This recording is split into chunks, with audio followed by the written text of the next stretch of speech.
और गठबंधन के प्यारे कार्यकर्ता, भाइयों और बहनों, देशवासियों, आप सबका यहां बहुत बहुत स्वागत।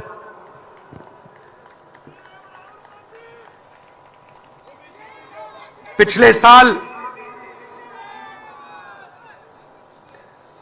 कन्याकुमारी से कश्मीर तक हमने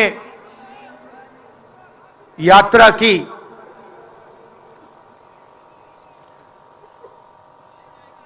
यात्रा करनी पड़ी। अगर मैं अपने आप से पूछता 2004 में, 2010 में, 2014 में कि मुझे 4000 किलोमीटर कन्याकुमारी से कश्मीर चलना पड़ेगा, मैं ऐसी बात सोच भी नहीं सकता था।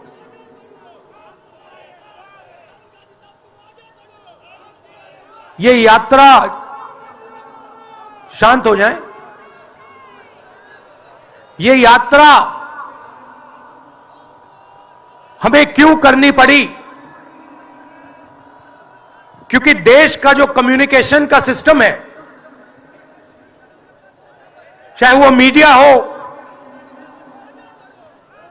सोशल मीडिया हो, वो आज देश के हाथ में नहीं है। जनता के जो मुद्दे हैं, बेरोजगारी, हिंसा, नफरत, महंगाई, किसानों के मुद्दे, अग्निवीर के मुद्दे, जवानों के मुद्दे, वो मुद्दे आपको मीडिया में नहीं दिखाई देंगे। तो हमने ये यात्रा करनी पड़ी क्योंकि और कोई चारा नहीं था। देश के ध्यान को पकड़ने के लिए विपक्ष को 4000 किलोमीटर, और सिर्फ राहुल गांधी नहीं चला, यह गलतफहमी में मत रहिए कि ये राहुल गांधी चला है। सब पार्टियों के, सब विपक्ष के पार्टियों के लोग चले, सब नेता आए, हिंदुस्तान का पूरा विपक्ष इन यात्राओं में शामिल हुआ। शरद पवार जी आए, उद्धव जी आए, तेजस्वी आए।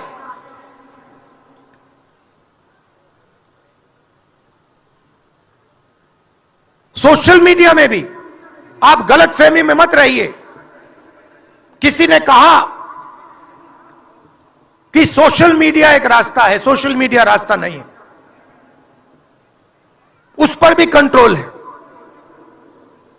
अमेरिका की कंपनियों पर दबाव है।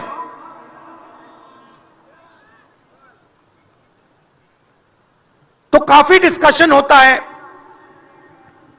कि हम बीजेपी से लड़ रहे हैं।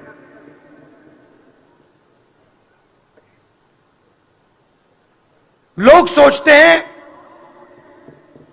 कि हम सब एक राजनीतिक दल के खिलाफ लड़ रहे हैं। देश भी सोचता है कि ये जो नेता स्टेज पे बैठे हैं, अलग अलग पॉलिटिकल पार्टीज से हैं, ये एक राजनीतिक पार्टी से लड़ रहे हैं। ये सच नहीं है, ये गलत है। हम राजनीतिक पार्टी से नहीं लड़ रहे हैं और यह समझने की जरूरत है।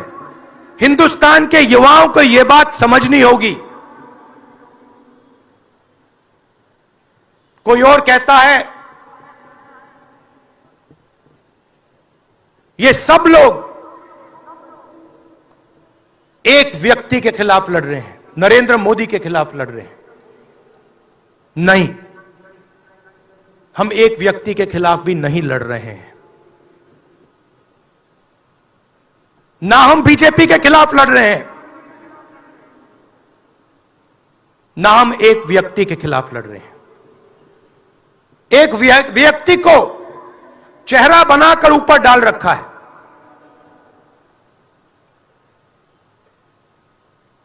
हिंदू धर्म में शक्ति शब्द होता है। हम शक्ति से लड़ रहे हैं, एक शक्ति से लड़ रहे हैं। अब सवाल उठता है, वो शक्ति क्या है? जैसे किसी ने यहां कहा,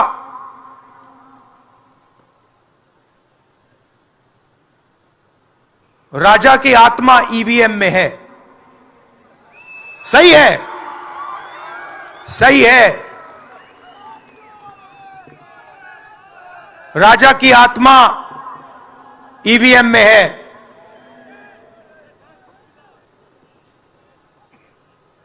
हिंदुस्तान की हर संस्था में है, ईडी में है, सीबीआई में है, इनकम टैक्स डिपार्टमेंट में है। एक वरिष्ठ नेता, नाम नहीं लेना चाहता हूं, इसी प्रदेश के एक वरिष्ठ नेता कांग्रेस पार्टी को छोड़ते हैं और रो के कहते हैं, मेरी मां से रो के कहते हैं कि सोनिया जी, मुझे शर्म आ रही है, मेरे में इन लोगों से, इस शक्ति से लड़ने की हिम्मत नहीं है, मैं जेल नहीं जाना चाहता हूं। और ये एक नहीं है, ऐसे हजारों लोग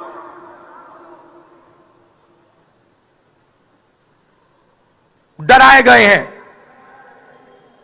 क्या आप सोचते हो शिवसेना के लोग, एनसी के लोग ऐसे ही चले गए? नहीं। जिस शक्ति की मैं बात कर रहा हूं, उन्होंने उनका गला पकड़कर उनको बीजेपी की ओर किया है और वो सब डर के गए हैं।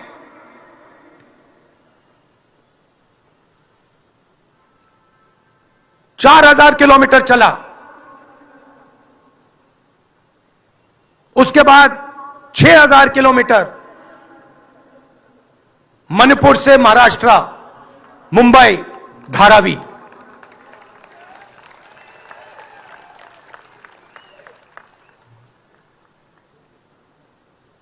क्या मैंने देखा, क्या सुना, मैं आपको समझा नहीं सकता, शब्दों में नहीं बता सकता मैं आपको। बोल रहा हूं तो बात याद आई, मेरे पास एक युवा आता है, जीप पर कूदता है, सिक्योरिटी वाले उसको मारते हैं, दबाकर मारते हैं, तब भी वो आता है, हाथ पकड़ता है, आंख में आंसू, मुझे कहता है, राहुल जी, मैंने 3 साल हर रोज सुबह रनिंग की, पुलअप्स की, पुशअप की, दंड बैठक, सब कुछ मैंने किया। मेरे दिल में देशभक्ति थी। मैं चाहता था कि मैं लद्दाख में जाकर, ठंड में जाकर, ठंड में कांपूं,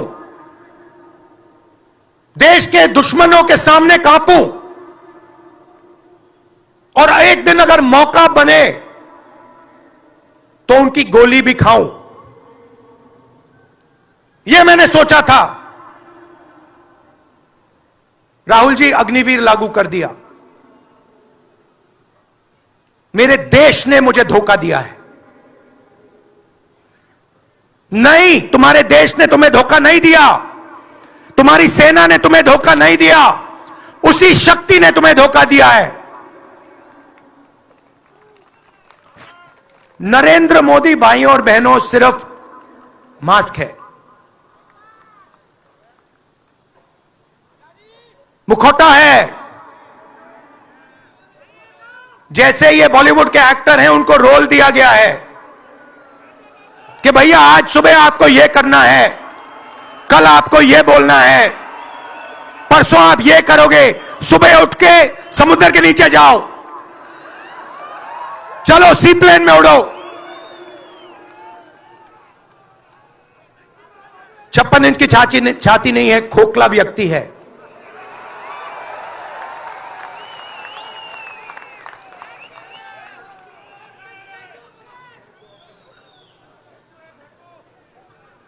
धारावी को देखिए आप। मुझसे पूछा गया कि ये जो यात्रा होगी कहां से कहां होगी। मैंने सोचा एक बात क्लियर थी, मणिपुर से शुरू होगी। क्यों? वहां पे इसी शक्ति ने सिविल वॉर का माहौल बना रखा है। भाई भाई को मार रहा है, गोली मार रहे हैं, तो शुरुआत तो वहां से होगी। और फिर मैंने सोचा अगर हिंदुस्तान को नया विजन देना है तो यात्रा धारावी में खत्म होगी। यह हुनर का कैपिटल है, हिंदुस्तान के टैलेंट का, स्किल का, हुनर का कैपिटल है। और इनको यहीं से, मुंबई से, इनके घरों से वही शक्ति इनको उठाकर बाहर फेंक रही है।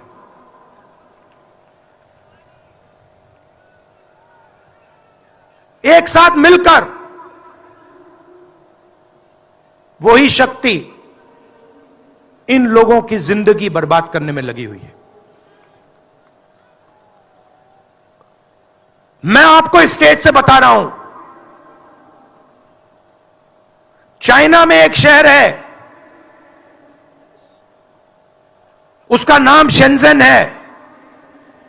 सच्चा मुकाबला उस शहर से है जो आपको मीडिया में कभी कोई नहीं बताएगा। धारावी शेंजन का मुकाबला कर सकता है। बैंक के दरवाजे इन बच्चों के लिए खोलो, इन बच्चों को सरकार की मदद करो, और फिर देखो ये शेंजन का क्या करते हैं। उठा के परे कर देंगे शेंजन को ये लोग। Made in Mumbai, made in Dharavi, made in China को उड़ा के हटा देगा, परे कर देगा। मगर नहीं, 22 लोग हैं यहां पे, 22 लोगों के पास उतना ही धन है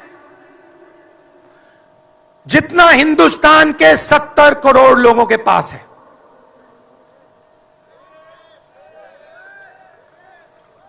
हिंदुस्तान में इंटरनेशनल एयरपोर्ट खुलवाने के लिए साल लग जाते हैं। 10 दिन में शादी के लिए इंटरनेशनल एयरपोर्ट खुल जाता है। वो ठीक है, कोई बड़ी बात नहीं है। अगर 10 दिन में शादी के लिए खुल जाता है वो ठीक है, करना है करो, मगर बाकी हिंदुस्तान में भी तो खोलो, बाकी प्रदेशों में खोलो। इन्होंने क्या गलती की है?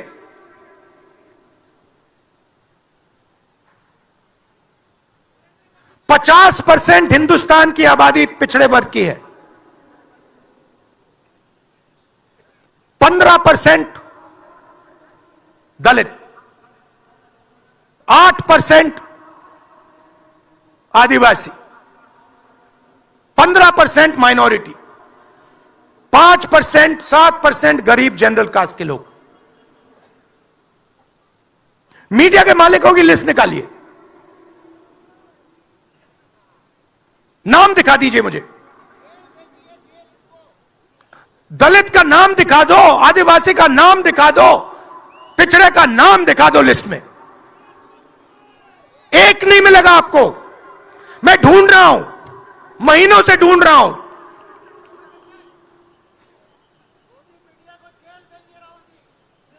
इनकी गलती नहीं है बेचारों की। जैसे मोदी जी मुखौटे हैं, जैसे उनका रिमोट कंट्रोल इनका भी है।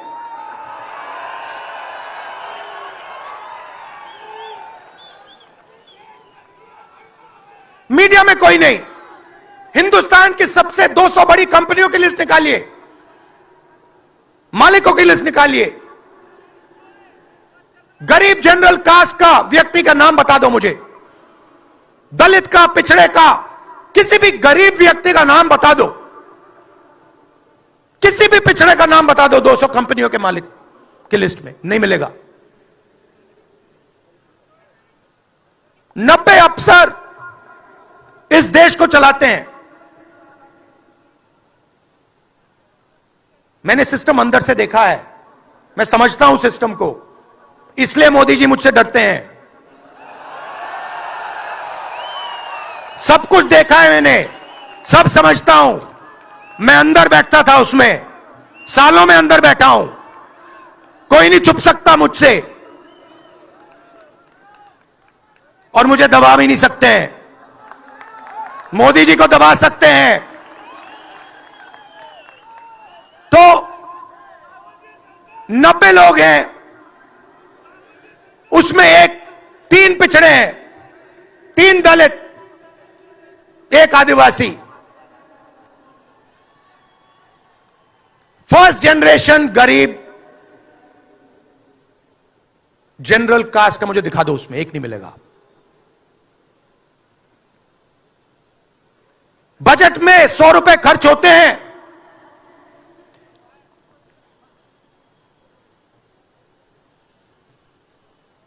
पिछड़े, दलित, आदिवासी सबको मिला दो, 6 रुपए का निर्णय लेते हैं। पॉलिसी कहां बनती है? पॉलिसी ये 90 लोग बनाते हैं, उसमें 200-300 और जोड़ दो,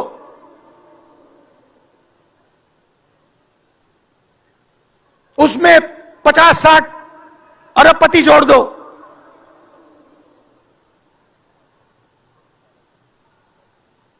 यह है सच्ची शक्ति जो हिंदुस्तान को चला रहा है,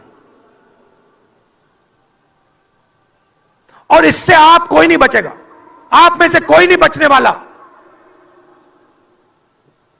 यहां किसी ने ईवीएम की बात की, मैं आपको बता रहा हूं, ईवीएम के बिना नरेंद्र मोदी चुनाव नहीं जीत सकता है। इलेक्शन कमीशन से हमने कहा कि एक काम कीजिए, विपक्ष की पार्टी को ये मशीनें दिखा दीजिए, खोल के हमें दिखा दीजिए ये कैसे चलती हैं, हमारे एक्सपर्ट्स को दिखा दीजिए। इलेक्शन कमीशन नहीं दिखाता। फिर हमने कहा देखिए, इसमें से कागज निकलता है, वोट मशीन में नहीं है, वोट कागज में है। ठीक है, आप मशीन चलाइए, मगर कागज की भी गिनती कर दीजिए। इलेक्शन कमीशन कहता है नहीं, कागज की गिनती नहीं होगी। क्यों नहीं होगी? कैसे नहीं होगी? सिस्टम नहीं चाहता कि ईवीएम की गिनती हो जाए। क्यों? क्योंकि यह सिस्टम आपके धन को चोरी करने का सिस्टम है। यह आप लोग जीएसटी देते हो, उतनी ही जीएसटी देते हो जितना अदानी देता है। 18% शर्ट पे देते हो, उतनी वो देता है। उसकी आमदनी लाखों करोड़ रुपए, आपकी 50,000 रुपए, और फिर देखो पैसा कहां जाता है। कोई भी स्कीम देख लो, फसल बीमा योजना देखो, 35,000 करोड़ रुपए 16 कंपनियों को जाता है। उसमें आपको एक दलित नहीं मिलेगा, एक पिछड़ा नहीं मिलेगा, एक गरीब नहीं मिलेगा। कानून ये 90 लोग बनाते हैं। पैसा जाता है 16 कंपनियों में, और जब हमारे किसान कहते हैं ओला गिर गया, बारिश हो गई, बर्बाद हो गए, वो कहते हैं भैया नहीं, तुम्हें मुआवजा नहीं मिलेगा, ये तुम्हारा है ही नहीं, तुम्हें कैसे मिलेगा, मर जाओ जाके। नरेंद्र मोदी जी का काम आपके ध्यान को भटकाने का है।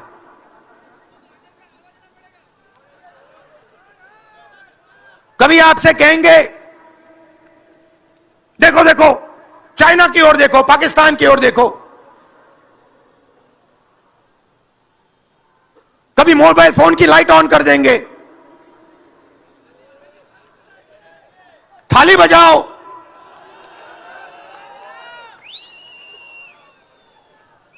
कभी कहेंगे देखो मेरा अपमान कर दिया, जैसे अभी किसी ने उनकी पत्नी के बारे में बोला, अब कहेंगे देखो मेरा अपमान कर दिया, ध्यान भटकाने के लिए। अब देखना होगा।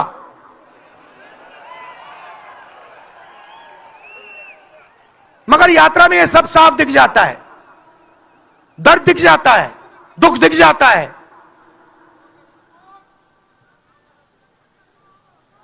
चालीस साल से सबसे ज्यादा बेरोजगारी हिंदुस्तान में आज है। मीडिया में आपको एक मिनट के लिए नहीं दिखता।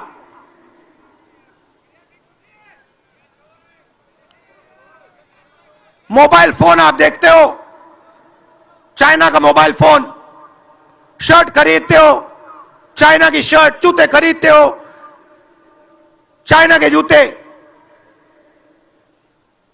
चाइना के युवा को फायदा हो रहा है, और किसको फायदा हो रहा है?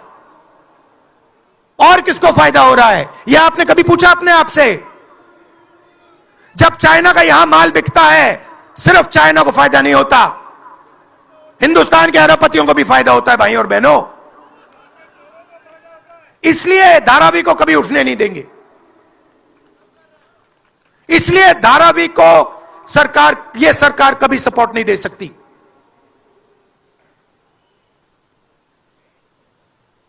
पूरा सिस्टम कंट्रोल में है।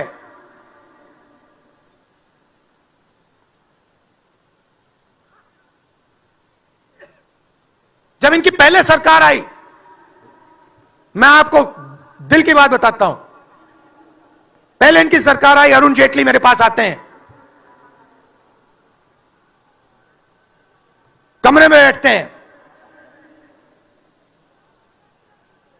और मुझे कहते हैं राहुल, ये जो लैंड एक्विजिशन का मामला है,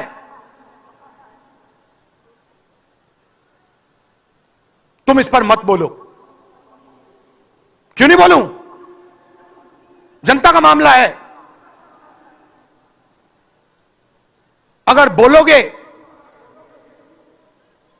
तो तुम्हारे ऊपर हम केस लगाएंगे। लगाओ केस, मुझे कोई फर्क नहीं पड़ता। क्या कर लोगे मेरा? ईडी वाले आए, 50 घंटे बैठा दिया।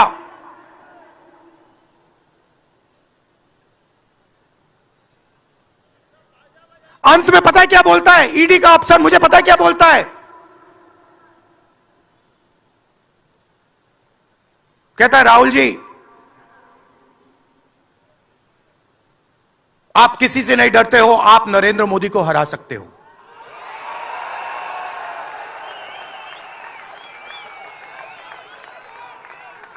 ईडी का अफसर बोलता है मुझे।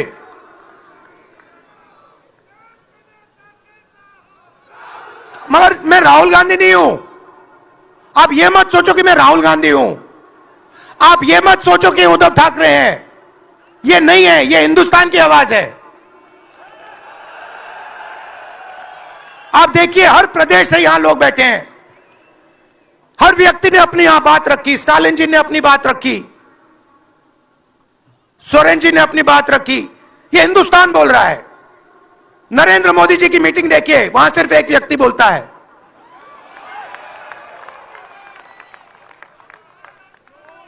गडकरी जी परे हो जाते हैं, माला के बाहर निकाल देते हैं उनको। इसलिए हमने इसको इंडिया गठबंधन नाम दिया है। यह हिंदुस्तान की रक्षा कर रहा है। ये सब लोग डरे नहीं हैं, ये सब लोग उसी सिस्टम का मुकाबला कर रहे हैं। आज नरेंद्र मोदी के पास भ्रष्टाचार की मोनोपोली है।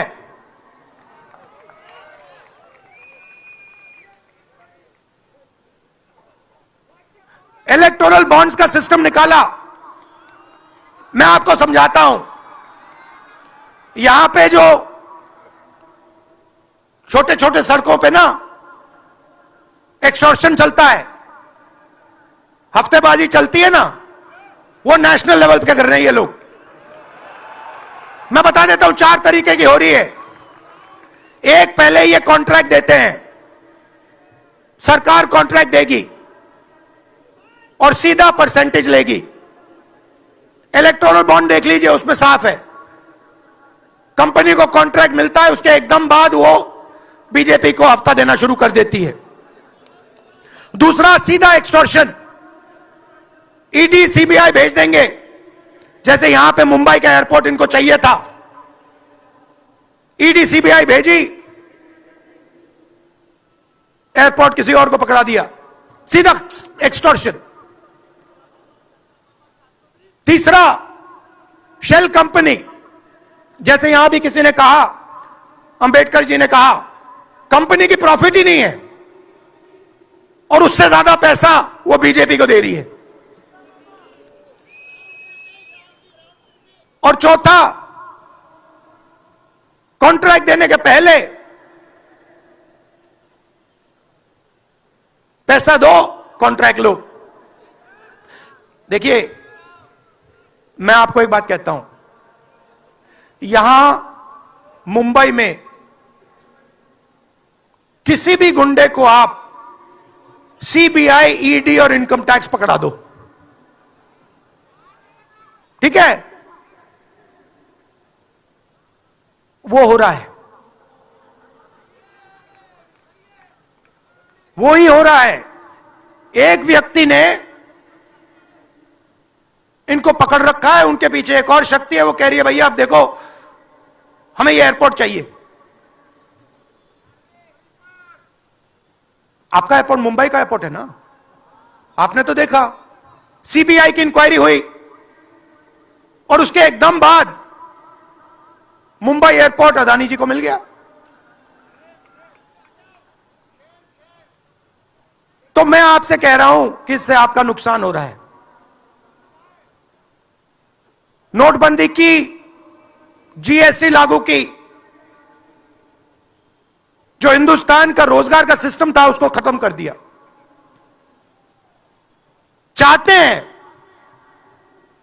कि यहां सिर्फ 20-25 कंपनियों का राज हो।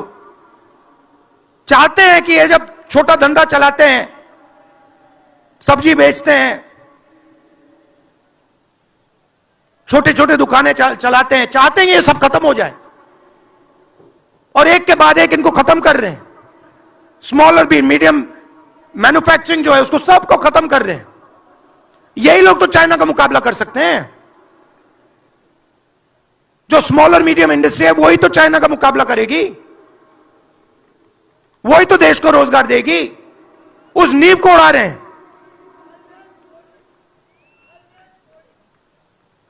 और आपको खड़ा होना पड़ेगा। आपके बिना काम नहीं बनने वाला। आप हो भारत माता, आप सब भारत माता हो और आपकी जिम्मेदारी बनती है, हमारी जिम्मेदारी है, मगर देश के युवाओं की भी जिम्मेदारी बनती है।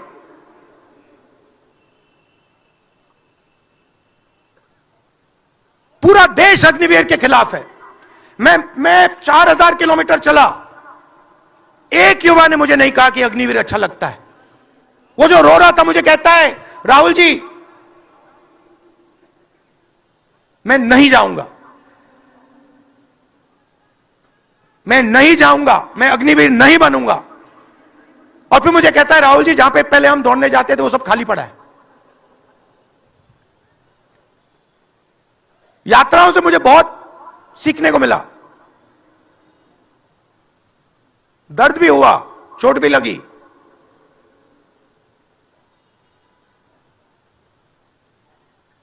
मगर जो प्यार मिला, दिल से जो प्यार मिला,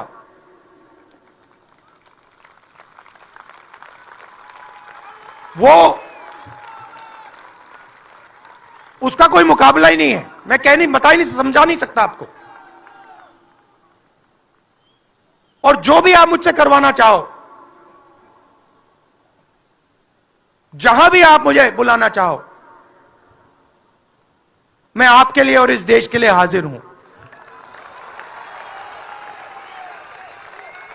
यह नफरत का देश नहीं है, यह मोहब्बत का देश है। नफरत जानबूझ के फैलाई जा रही है।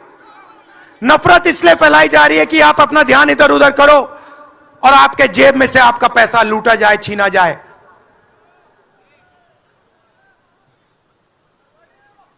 तो नफरत को नहीं फैलने दो। जैसे यात्रा से मैसेज निकला, हिंदुस्तान के दिल से मैसेज निकला, नफरत के बाजार में मोहब्बत की दुकान खोलो। यह हमारे सब महापुरुषों ने कहा है। गांधी जी ने कहा,